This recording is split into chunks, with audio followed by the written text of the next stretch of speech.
바이블 스토리 우리 마태복음 산상수훈 세 번째 강의를 이어가도록 하겠습니다. 산상수훈은 주님의 제자로서 또 구원받은 성도로서 당연히 마땅히 살아가야 될 삶을 주님께서 말씀하고 있는 것이죠.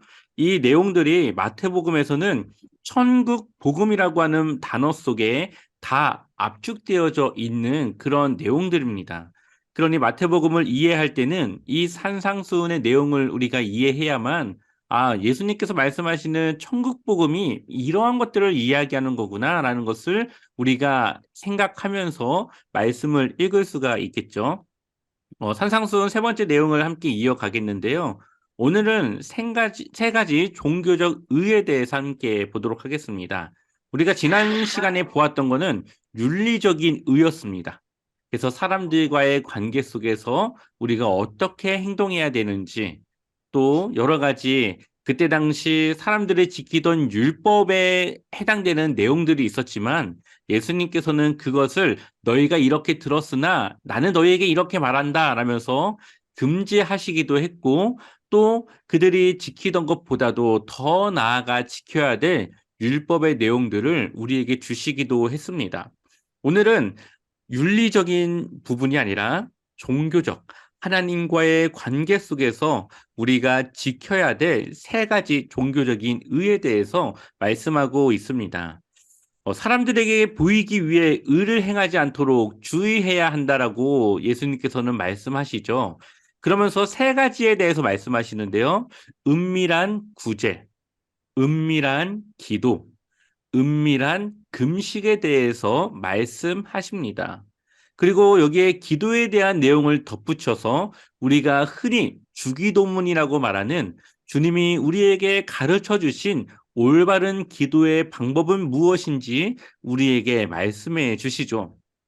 또한 은밀한 구제와 기도, 금식에 대해서는 은밀히 보시는 하나님 아버지께서 그것을 갚아주실 것이라는 내용을 첨부하고 있습니다. 어떠한 내용들인지 우리가 함께 보도록 하겠습니다. 우리 6장 1절부터 먼저 읽어볼까요? 함께 읽어보겠습니다. 사람에게 보이려고 그들 앞에서 너희 의를 행하지 않도록 주의하라. 그리하지 아니하면 하늘에 계신 너희 아버지께 상을 받지 못하느니라. 아멘. 우리가 행하는 의를 사람들에게 보이기 위해서 하지 않도록 주의해야 된다라고 말씀하고 있죠. 우리가 종교적인 삶을 살아가는 것, 신앙의 삶을 살아가는 것은 하나님을 바라보며 하나님을 위한 삶으로 살아가는 것이지 사람들에게 인정을 받거나 사람들에게 칭찬을 받기 위해 행하는 것이 아니라는 것입니다.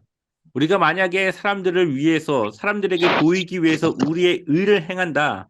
그러면 사람들이 주는 칭찬과 그들이 우리에게 주는 여러 가지 좋은 말들이 하나님이 주실 상을 대신할 것이라고 말씀하십니다. 우리 한번 6장 2절을 한번 읽어볼까요? 같이 읽어보겠습니다. 그러므로 구제할 때에 외식하는 자가 사람에게서 영광을 받으려고 회당과 거리에서 하는 것 같이 너희 앞에 나팔을 불지 말라. 진실로 너희에게 이르노니 그들은 자기 상을 이미 받았느니라. 네. 자, 구제하는 건 뭐죠? 어려운 이웃을 돕는 일이죠. 당연히 우리가 해야 되는 일입니다. 우리가 지난주 우리가 말씀을 교회에서 설교 시간에 배웠던 것처럼 우리가 이웃을 돕고 하나님의 그 형제들을 우리가 돕는 것은 우리의 구원의 문제와도 직결된 삶의 신앙의 문제입니다. 그런데 그것이 외식하는 자와 같이 사람들에게 보이기 위한 행위라면 그것은 오히려 우리의 상을 받지 못하는 결과가 오게 될 거라고 말하고 있습니다. 여기서는 너희 앞에 나팔을 불지 말라라고 말하고 있지만 실제로 여러 가지 자료들을 통해서 보았을 때는 나팔을 불었다라고 하는 내용은 찾을 수가 없습니다. 그러나 그와 같이 사람들을 모이게 하고 자신이 구제한다라는 것을 사람들에게 보이기 위한 그러한 행위들을 사람들에게 보이기 위한 행위들을 함으로써 자신의 의로움을 사람들에게 보이기 위해서 행동했다라는 것이죠. 그렇다면 우리는 어떻게 해야 될까요? 6장 3절에서는 구제할 때에 오른손이 하는 것을 왼손이 모르게 하여 4절에 내 구제함을 은밀하게 하라. 왜 그렇습니까? 은밀한 중에 보시는 너의 아버지께서 갚으시리라. 우리의 구제가 이웃을 돕는 것이 사람들에게 보이기 위한 것이 아니라 나의 정말 신앙적인 마음으로 하나님의 그런 사랑을 전하기 위한 나의 그런 마음으로 아무도 알아주지 않고 아무도 모르지만 그것을 아시는 하나님께서 그것을 은밀히 보신 그 하나님께서 갚으시겠다 말씀하고 있습니다. 우리가 남을 위해서 헌신하는 일이 그 대가가 나에게 그 사람을 통해서 돌아오지 않다 하더라도 하나님은 그 사람의 중심을 보시고 갚아 주시겠다 말씀하고 있는 것이죠. 그러니 우리가 하나님을 위한, 하나님을 향한 그러한 종교적 삶으로 나아가야 된다라는 것을 우리에게 말씀하십니다. 두 번째로는 은밀한 기도입니다. 6장 5절 말씀 읽어보겠습니다. 또 너희는 너희는 기도할 기도할 때에 때에 외식하는 자와 하는 자와 같이 같이 하지 하지 말라. 말라. 그들은 그들은 사람에게 사람에게 보이려고 보이려고 회당과 큰 거리 어귀에 어귀에 서서 서서 기도하기를 기도하기를 좋아하느니라. 좋아하느니라. 내가 진실로 진실로 너희에게 너희에게 이르노니 이르노니 그들은 자기 그들은 상을 자기 이미 상을 이미 받았느니라. 받았느니라. 아멘. 우리도 기도를 할 때가 있죠. 근데 그 기도의 대상은 누굽니까? 하나님이시죠. 우리와 늘 함께 하시는 또 우리의 생각과 마음을 아시는 그 하나님께 우리가 기도를 하는데 외식하는 자와 같이 하지 말라고 말씀하고 있습니다. 그들은 어떻게 기도합니까? 회당의 그 주변에 큰 거리 어기, 이 큰 거리 어기는 사거리를 말합니다. 사거리에 사람들이 지나치는 그 거리에서 서서 기도하는데 이때 당시 대부분의 유대인들은 서서 기도했습니다. 이 서서 기도하는 것은 잘못된 행위가 아니에요. 그런데 그들이 왜 거기 서서 기도할까요? 사람들이 자기를 볼 수 있도록 하기 위해서. 그래서 큰 소리를 내며 기도하겠죠. 그래서 지나가는 사람들이 저 사람은 기도의 시간을 지켜 하나님께 기도하는구나. 이것을 인정받고 싶은 그 마음에 기도하는 것이지만 오히려 하나님이 그의 기도에 귀를 닫고 오히려 하나님은 그에게 상을 베풀지 않을 것이라고 말씀하고 있습니다. 그렇다면 우리의 기도는 어떠해야 됩니까? 6절 말씀 함께 읽어보겠습니다. 너는 기도할 때에 기도할 때에 내 내 골방에 골방에 들어가 들어가 문을 문을 닫고 닫고 은밀한 은밀한 중에 중에 계신 내 계신 내 아버지께 아버지께 기도하라. 기도하라. 은밀한 중에 은밀한 중에 보시는 내 보시는 내 아버지께서 아버지께서 갚으시리라. 갚으시리라. 아멘. 우리가 어디로 들어가요? 골방에. 내가 하나님과 1대1로 기도에 집중할 수 있는 그러한 장소에 들어가서 사람들이 볼 수 없도록 문을 닫고 하나님과의 1대1적인 교제를 가지라고 말씀하고 있습니다. 물론 이것만이 기도는 아닙니다. 함께 공동으로 기도하거나 아니면 우리가 통성으로 기도해야 될 때가 있지만 사람들이 있거나 아니면은 내가 기도하는 것이 오히려 그러한 잘못된 시선으로 바라볼 수 있는 그러한 상황이라면 오히려 하나님과 은밀한 중에 기도하라는 것이죠. 내 속으로 기도한다든지 작은 목소리로 기도한다든지 아니면 사람들이 볼 수 없는 곳에 들어가서 기도하라 말씀하고 있습니다. 그 이유는 하나님과의 관계, 온전히 그 기도가 하나님을 향한 기도가 되길 그 중심을 우리에게 원하시는 것이죠. 우리가 처음에 기도할 때는 하나님을 위한 기도로 들어가더라도 주변에 사람들이 있으면 내가 하는 기도가 혹시나 조금 말이 좀 부드럽지 않거나 아니면 사람들이 보기에 저 사람은 기도를 왜 저렇게 하지라고 하는 이런저런 신경이 좀 쓰일 수도 있지 않겠습니까? 그러한 집중하지 못하는 방해를 받지 않도록 우리가 하나님께 집중할 수 있는 기도의 자리를 우리가 마련하고 들어가야 된다라고 말씀하고 있습니다. 그리고 7절을 보니까 기도할 때 누구와 같이 하지 말라고요? 이방인과 이방인. 같이. 중언부언하지 말라. 중언부언은 똑같은 말을 반복하는 것인데 우리가 주문을 외운다고 하지 않습니까? 보통 똑같은 말을 여러 번 반복해서 주문을 외우듯이 그렇게 기도하지 말라는 것이죠. 하나님은 살아계신 분이시고 인격적인 분이시고 우리가 기도하기 전에 우리의 생각과 마음을 아시기 때문에 우리의 필요에 대해서 한 번만 이야기해도 하나님은 그것을 들으시고 일하실 수 있는 하나님이시기 때문에 그렇습니다. 그래서 우리가 기도를 오래 하거나 기도에 유창한 말을 더하거나 아니면 기도를 통해서 하나님을 설득하려고 하는 내 힘으로 하나님을 설득하려고 하는 듯이 기도하지 말라는 것이죠. 그것은 이방인들이 들을 수 없는 이 이방신들을 향해서 지속적으로 똑같은 말을 반복하여서 그 이방신을 설득하려고 하는 행위와 똑같다라고 말씀하고 있습니다. 그렇다면 우리는 어떻게 기도해야 될까요? 이거에 대해서 예수님은 우리가 드려야 될 기도의 모범을 말씀하고 있습니다. 네. 그러면 9절부터 쭉 한번 읽어보겠습니다. 우리가 흔히 주기도문이라고 하는 내용이기 때문에 우리 같이 읽어보겠습니다. 함께 읽겠습니다. 그러므로 너희는 이렇게 기도하라. 하늘에 계신 우리 아버지여, 이름이 거룩히 여김을 받으시오며 나라가 임하시오며 뜻이 하늘에서 이루어진 것 같이 땅에서도 이루어지이다. 아멘. 자, 이게 주기도문의 전반부입니다. 처음에 누구를 부르고 있죠? 하늘에 계신 우리 아버지라고 부르고 있고 세 가지 기도의 내용을 말씀하십니다. 첫 번째로는 이름이 거룩히 여김을 받으시오며 여기서 하나님의 이름은 거룩합니다라고 하는 고백뿐만 아니라 여김을 받으신다라고 말씀하고 있죠. 여기에는 우리의 삶을 통해 하나님께서 거룩하심을 사람들로 하여금 인정받으셔야 된다라고 하는 그러한 내용이 포함되어져 있는 것입니다. 이 내용을 중심으로 두 가지 좀 더 세부적인 내용이 있는데요. 하나가 나라가 임하게 하는 것. 하나님의 나라가 이 땅 가운데 임하게 한다는 것은 우리가 하나님의 말씀을 따라 살아가는 통치받는 삶을 말씀하시는 거고 그러한 삶을 통해 우리가 사람들을 통하여서 하나님께 영광 올려드리고 거룩하다 이름을 인정받게 하는 그 일을 하는 것이죠. 그것을 위해서 우리가 지금 산상수훈의 말씀을 보고 있는 것이죠. 세상 사람들과 다른 기준과 삶으로 나아가는 그러한 모습을 우리가 이 땅 가운데 하나님의 말씀을 따라 살아감으로써 하나님의 나라를 이 땅 가운데 임하게 하는 것입니다.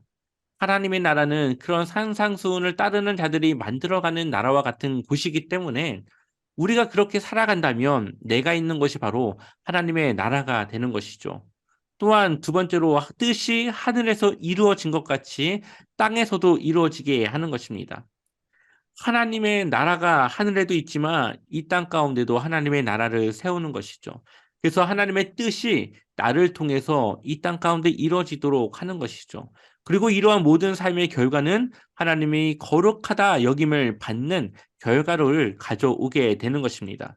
그래서 우리가 제일 먼저 기도해야 될 것은 하나님을 위한 기도. 나를 통해 하나님이 거룩히 여김을 받을 수 있고 나를 통해 하나님의 나라가 이 땅 가운데 임하여질 수 있도록 나를 통해 하나님의 뜻이 이루어질 수 있도록 내가 하나님을 위한 삶으로 살아가기 위한 그 능력을 하나님께 구하고 하나님을 인정하며 하나님께 우리의 신앙을 고백하는 그러한 기도가 들어져야 된다 말씀하고 있습니다. 그 이후에 어떠한 내용이 또 따라와야 될까요? 같이 한번 읽어볼까요? 함께 읽겠습니다.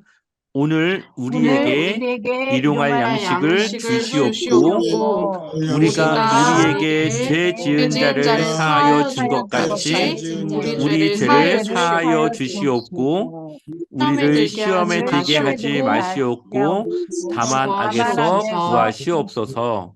나라와 권세와 영광이 아버지께 영원히 있사옵나이다. 아멘.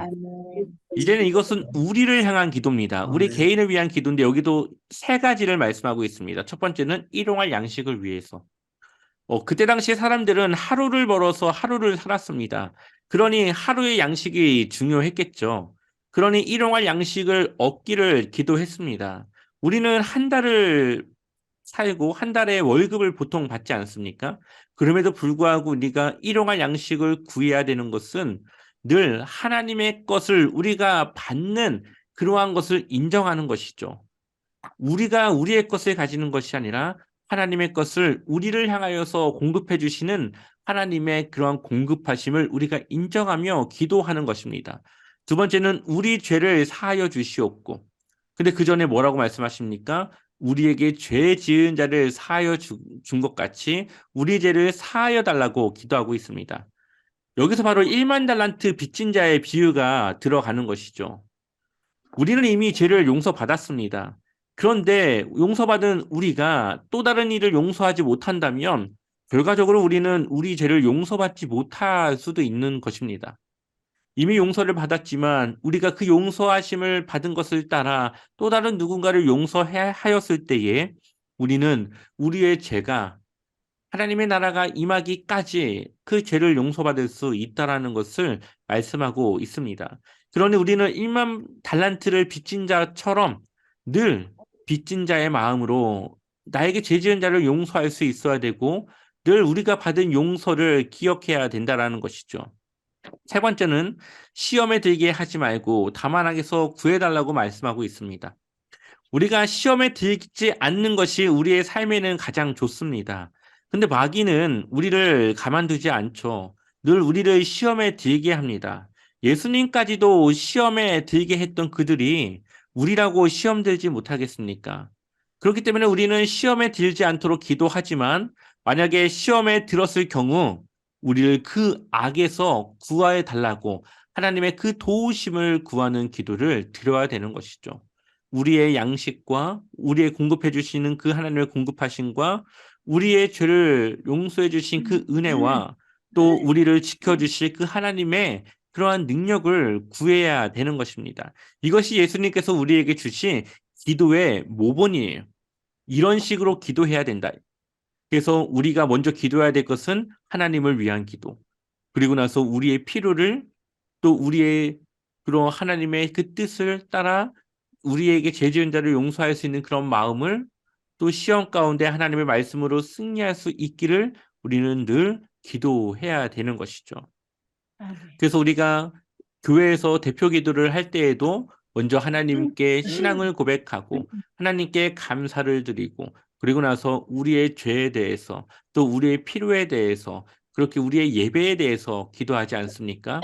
그러니 크게는 우리가 하나님을 위한 기도를 드리고 우리의 개인적인 기도를 드리는 것이 기도의 올바른 순서라는 것을 우리에게 말씀하고 있습니다. 그래서 마태복음 6장 33절에 먼저 그의 나라와 그의 의를 구하라. 그리하면 이 모든 것은 너에게 더하시리라. 이것이 바로 하나님이 우리에게 주신 하나 성경적인 원리의 방법을 주신 것이죠. 우리가 구하기 전에 우리의 필요를 아시는 주님께서 우리가 구하지 않았어도 그 기도에 하나님의 그 뜻을 주님께서 아시고 우리에게 필요한 것을 공급해 주시는 하나님이시라고 말씀하고 있습니다. 그 이어서 용서에 대한 내용을 담고 있습니다. 여기 보면은 사람의 잘못을 용서하면 하나님께서 우리의 잘못을 용서하지만 사람의 잘못을 용서하지 아니하면 우리도 하나님께서도 우리의 잘못을 용서하지 않는다. 아까 주기도문에 보면은 그 죄 지은 자를 사하여 준 것 같은 애 일맥상통하는 내용이 또다시 첨부되어져 있습니다. 그만큼 우리의 삶 속에 누군가를 용서하는 것, 누군가의 죄를 우리가 용서해 주는 것은 아주 중요한 삶의 부분이라고 말씀하고 있습니다. 우리의 감정과 나의 피해와 나의 이기적인 그 마음이 하나님의 그 은혜를 까먹고 하나님의 도우심을 막는 행위가 될 수도 있습니다. 내가 3번, 4번, 여러 번 그를 용서했지만 그래도 예수님께서 우리에게 요구하시는 것은 70번씩 7번이라도 용서해 주라고 말씀하고 있죠. 늘 용서해 주라는 것입니다. 그것이 하나님의 뜻이고 하나님이 우리에게 원하시는 삶이라고 말씀하고 있습니다. 그러니 우리에게 잘못한 사람을 우리가 용서했을 때에 하나님 또한 우리의 잘못을 용서해 주실 것이라 말씀하고 있습니다. 마지막으로 은밀한 금식에 대한 내용입니다. 같이 한번 읽어보겠습니다. 16절 말씀 함께 읽겠습니다. 금식할 금식할 때에 때에 너희는 너희는 외식하는 자들과 같이 슬픈 기색을 보이지 말라. 그들은 금식하는 것을 사람에게 보이려고 얼굴을 흉하게 하느니라. 나 진실로 너희에게 이르노니 그들은 자기 상을 받았느니라. 아멘. 금식은 우리 신앙의 일부에 해야 될 그런 일이죠. 하지만 그 금식을 하는데 우리가 금식하고 있다라는 것을 굳이 티낼 필요가 없다고 말씀하고 있습니다. 금식을 하는 이유가 무엇입니까? 나의 간절한 마음과 간절한 소망을 하나님께 보여주는 것 아닙니까? 제가 이렇게 간절합니다를 하나님께 보여드리는 것인데 왜 굳이 그것을 다른 사람들에게 티를 내서 사람들이 와, 너 금식도 하는구나. 진짜 대단하다. 이런 내용을 듣기 위한 그런 금식이 되지는 말아야 된다라고 말씀하고 있는 것이죠. 굳이 금식 때문에 배가 고프다느니 뭐 그런 내용을 다른 사람들에게 얘기해서 나의 금식의 그 중요한 기도가 하나님 앞에서 상을 받지 못하는 그러한 기도로 바뀌어지지 않도록 우리가 주의해야 되는 것입니다. 물론 그것을 우연히 누군가가 알아서 그렇게 할 수는 있겠지만 그 의도가 내가 그러지 않았다고 한다면 그거야 상관은 없겠죠. 하지만 우리가 금식하는 것을 다른 사람들에게 티를 내거나 그것을 이야기하며 내가 금식하고 있다라는 것을 사람들에게 알릴 필요가 없다라고 말씀하고 있습니다. 오히려 우리의 머리에 기름을 바르고 그러니까는 멀쩡한 모습을 유지하라는 것이죠. 힘없는 모습이 아니라 건강한 기색의 모습으로 유지하고 또 은밀한 중에 계신 아버지께 보이게 하기 위해서 우리가 그 금식을 온전히 하나님 앞에서 해야 된다라고 말씀하고 있습니다. 우리의 기도는 하나님을 향한 기도입니다. 그러니 하나님께 온전히 그 기도가 드려져야 되겠죠. 그래서 은밀한 중에 보시는 하나님 아버지께서 갚으신다 말씀하고 있습니다. 오늘 우리가 은밀한 중에 하는 모든 것에 대해서 하나님은 갚으신다 말씀하고 있습니다. 구제도, 기도도, 금식도 다른 사람들이 아무도 못 알아줘도 하나님은 그것을 알고 계시고 갚으신다 말씀하고 있습니다. 때로는 우리가 서운한 마음이 왜 없겠습니까? 왜 사람들이 나를 알아주지 않는지 서운한 마음이 왜 없겠습니까? 하지만 오히려 사람들이 알아봐주지 않는 것, 그것이 하나님의 은혜를 받는 방법이라는 것을 기억하십시오. 교회 주변에 쓰레기가 떨어져서 주웠는데 그것을 아무도 못 본 것에 대한 서운함이 아니라 하나님은 보셨겠지라는 그러한 은밀한 중에 계신 하나님을 우리가 기억하셨으면 좋겠습니다. 이것은 구제나 기도나 금식뿐만 아니라 우리의 신앙생활 전반에 해당되는 내용입니다. 오늘은 세 가지 대표적인 것으로 말씀하고 있지만 하나님과 우리와의 그런 신앙적인 관계에서 하나님과 온전한 신앙적인 올바른 관계에 대한 내용을 말씀하고 있는 것이죠.